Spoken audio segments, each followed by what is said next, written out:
Hey everybody, big welcome back. Today I wanted to do a little update on my tank. This is 200-gallon mixed reef. I hadn't done an update in a while, so thought I would do that. First and foremost, I guess you can see that I've added a large Copperband butterfly. Beautiful fish, I love them.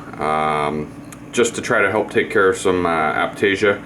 I do realize that a file fish would be a little bit better for that, but I really like the Copperband, so I got a great deal on him, $100 for him, and he's a really good size, so he's probably the second biggest fish in the tank. And other than that, I've added several corals. Right there, some, I guess it's Millie. It's been in there for a few weeks. It seems to be doing well. Good polyp extension. I think my feather duster worm has been eaten by the Copperband. That's just I think. I haven't seen him out in a while, but it's very possible he was. Little zoo garden here doing pretty good. Sorry, the lighting may not be the best, and we'll go over that in a few minutes. I've made some changes to my lighting and some corals. That was one that I added from my frag box order. And it's, I know it's not picking it up on the light or on the camera very well, but it's actually a nice bright green with purple in the center. Unfortunately, that got damaged. It had fallen into the GSP, but it's still kicking. It's hopefully it'll do okay. Frog spawn doing great. Some more zoos up in there. And I was really worried about my Copperband. He keeps putting his nose like into the fins there, and really hope he doesn't end up getting his nose chopped off if he keeps it up. And I'm up to 8 or 9 heads of Rasta zoanthids now, which is great. I love Rastas. GSP's all kind of growing up kind of nicely there, but at the same time I kind of regret putting it up there just because it might be taken away from some other things that could have been there.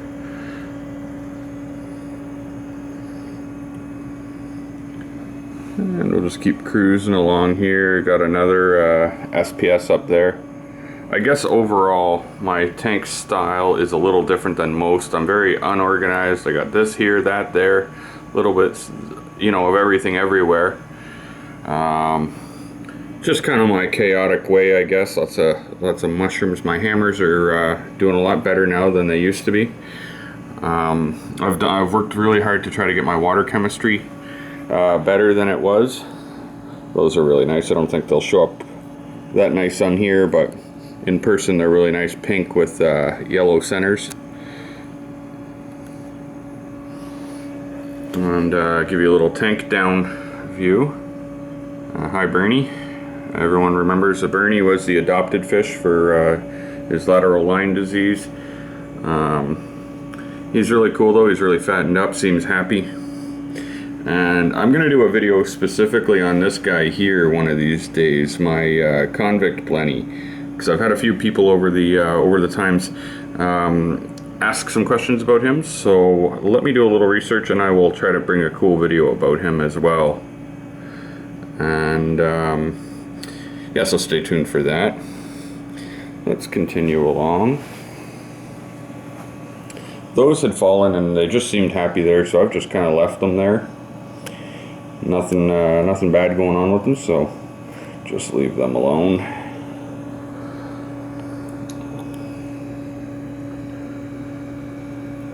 Another piece of Millie there.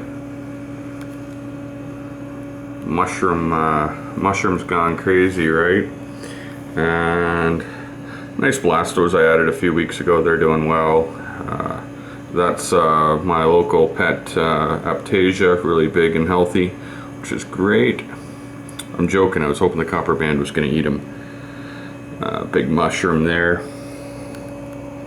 Got some more aptasia and stuff up top. Purple bonsai doing really well.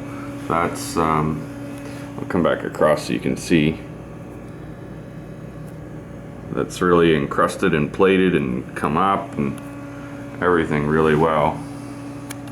Oh, wrong way, sorry guys.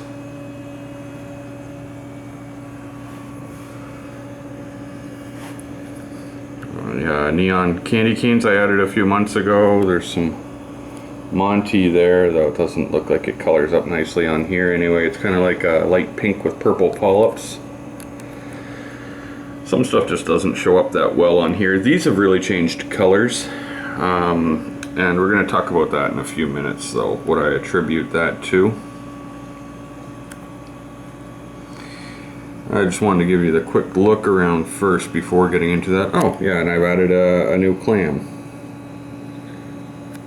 Just kind of a plain Jane Maxima, not one of the funky colored ones or whatever. And then as always, I've got some frags on the floor. That was a beautiful SPS that I had wedged up top there, and my big blue tang had thrown it, and it was in the torch overnight. And you can see actually where the tentacles are kind of messed up right there. That had a bunch of tentacles stuck to it. And this is still doing well.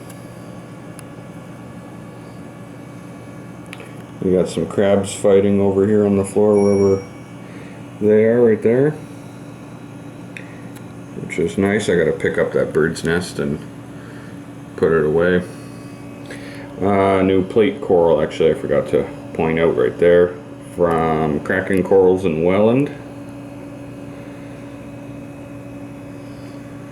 And now we will kind of trip around again, and we'll talk about water chemistry and some changes to the system.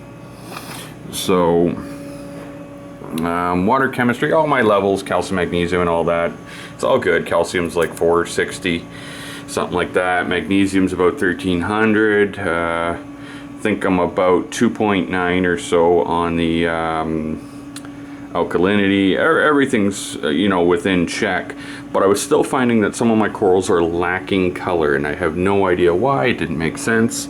So if you look up here, say this is a digi, and it's lacking color. It's just, it's still got some polyps. It's, half dead, but still has polyps, and it's just kind of odd. And so actually several weeks ago I had brought in a specialist. I brought in a tank guy from the livingreef.ca and had him kind of go and test all the parameters of my water to get his opinion on it and look over my system. So I showed him my lighting, my sump, my pumps, everything like that. And so some of the advice that he had gave me was, first of all, he said he was a fan of a sand bed. However, he could understand why I chose not to have it, because it's just too hard to maintain in a peninsula tank. You just can't get in there easy enough to clean it. So he understood that, and he's not worried about that, because I do have a significant amount of rock in here. So, we're definitely 300-400 pounds or something. So then we were looking at the pumps, and I had the MP40s going up pretty high. So he had said that I was hammering on. I had a few corals kind of in bad placement anyway that were getting hit too hard by the flow here. So I've turned the pumps down to 50% actually, which still seems to be, pretty good flow. I can see particles. It's a little slow over in this end. But every now and then I do crank it up, and I'll put it up to 80% gyre for an hour or so, that to allow it to stir up the stuff and try to get it out of there, or I'll use nutrient export mode. Some other suggestions he had was, which actually was not really a suggestion from him, but just him confirming that it would be a good idea to go ahead and add T5 lighting. I had spoke with March at fragbox.ca, and I did some online research and talking to him. So now I've got 4 54 watt T5s over it, as well as my 2 Radions. So there as well. To see if that made a difference. And so that was definitely a suggestion that he had made. I forgot to show you, I put some GSP on the wall, and obviously you can see it's doing really well, and a couple things just there waiting to go away. Anyhow, so that was one of the things that he thought that would maybe help, and to be honest, I think it has. Over a few weeks, that's it was since adding that the hammer corals seem to have, you know, come back. They're doing a lot better than they were. They're very puffy, they're doing well, and this one's actually growing a new head as well, which is really cool. Because for whatever reason, LPS is something that's generally been a challenge for me, with the exception of that coral. That one has never had any issues. My frog spawn's always been happy. And my Duncans are generally happy. So anyhow, back to some of his suggestions. So we're gonna head down to the sump. And I've got a pink grow light going right now, which was just from eBay. It was like $6 or something. And just trying to grow some more algae down in the sump. And I've actually got several corals down here, kind of as an acclimation spot. So if you can see there, they're doing great, and actually the pink light makes them look pretty cool. But those are for my old lady's tank. They're not actually for mine. So I was just housing them for her until she's ready to put them in, because the stuff that's been in here seems to do really, really well. So down here, I know it's hard to see, I don't want to click the sump light on, but I'm sure you can see anyway. The bio pellet reactor was a cause for concern for the fellow as well. His name is Greg. Being that he says I'm using the bio pellets and I'm using this really big skimmer, which could be stripping out the nutrients out of the water, the good stuff though, the elements, not the nutrients. And some nutrients, because you do want to, my phosphate and nitrates are down near zero, and so he fears that maybe I'm stripping out some of the good with the bad.